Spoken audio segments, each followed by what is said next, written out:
Assalamualaikum warahmatullahi wabarakatuh. Saya Dwi Darmawan, NPM 200135, izin menjawab pertanyaan yang telah diberikan.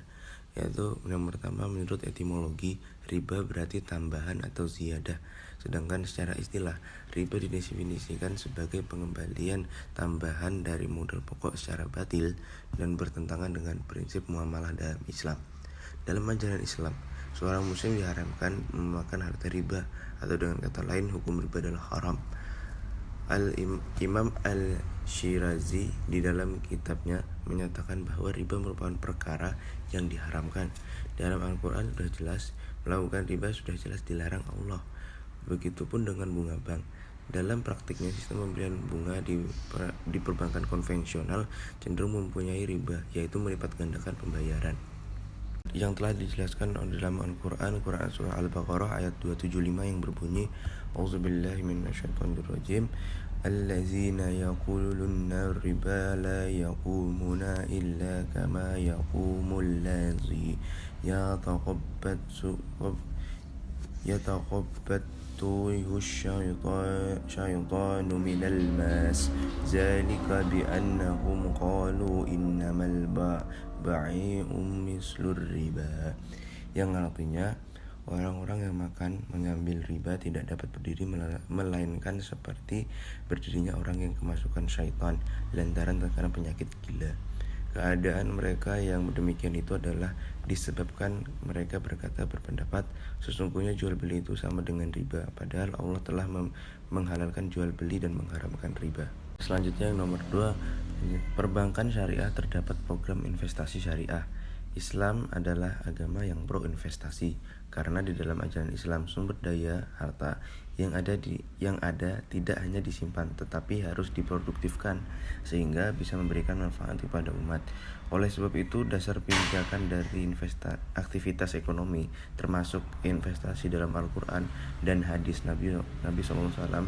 Selain itu, karena investasi merupakan bagian dari aktivitas ekonomi muamalah maliyah, sehingga berlaku kaidah fikih muamalah, yaitu pada dasarnya semua bentuk muamalah termasuk di dalamnya aktivitas ekonomi adalah boleh dilakukan kecuali ada dalil yang mengharamkan. Adapun dalilnya yaitu Quran surah Al-Baqarah ayat 261 yang berbunyi, A'udzubillahi minasyaitonirrajim, Masalul ladzina yunfiquna amwalahum fi sabilillahi kamasali habbatin ambatat sab'a sanabila fi kulli sumbulatin mi'atu habbah wallahu yudha'ifu liman yasha wallahu wasi'un alim, yang artinya perumpamaan orang yang menginfakkan hartanya di jalan Allah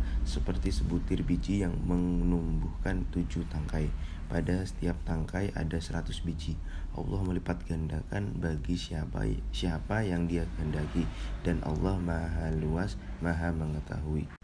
Baik, selanjutnya, kredit konsumtif adalah fasilitas kredit yang diberikan kepada perorangan atau pengusaha untuk membiayai kebutuhan yang bersifat konsumtif seperti biaya upacara agama, biaya pendidikan, pembelian alat-alat rumah tangga atau kebutuhan konsumtif lainnya. Dalam pandangan Islam, ada konsumerisme yang dilarang karena termasuk ke dalam perilaku berlebih-lebihan, hanya berorientasi pada kepuasan duniawi dan menimbulkan sifat sombong.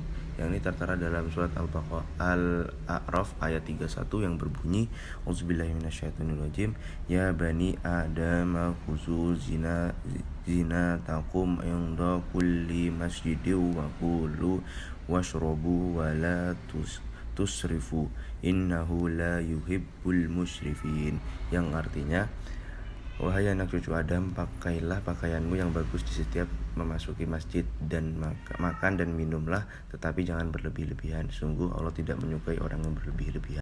Baik, yang selanjutnya, zakat sangat berhubungan dengan inflasi, karena dengan adanya zakat dapat mengurangi dampak inflasi dan membantu meningkatkan perekonomian. Dengan adanya zakat dapat meningkatkan permintaan agregat mustahik yang menyebabkan naiknya harga barang komoditas. Inflasi ringan dapat menstimulus laju perekonomian karena seiring berjalannya waktu, penawaran agregat akan meningkat sehingga harga kembali turun. Zakat berpengaruh terhadap inflasi. Namun inflasi di sini bukan inflasi yang buruk, melainkan inflasi yang dapat meningkatkan laju perekonomian.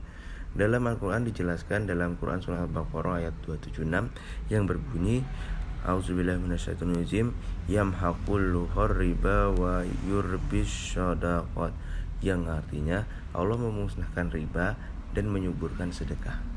Pertanyaan yang kelima, ketahuilah bahwa Islam tidak melarang Anda memiliki asuransi. Asuransi diperbolehkan asalkan dana yang terkumpul dikelola sesuai dengan syariat-syariat Islam. Hal ini disebutkan dalam Fatwa Majelis Ulama Indonesia (MUI) tentang pedoman asuransi syariah. Asuransi yang diperbolehkan dalam INSA adalah asuransi yang tidak mengandung unsur riba, horor, judi, dan lainnya. Asuransi yang diniatkan sebagai sarana tolong-menolong antar umat diperbolehkan dalam Islam, tercantum dalam Quran surah Al-Maidah ayat 2 yang berbunyi A'udzubillahi minasyaitonirrajim wa ta'awanu 'alal birri wattaqwa wa la ta'awanu 'alal ismi wal udwani wattaqullaha innallaha syadidul iqab.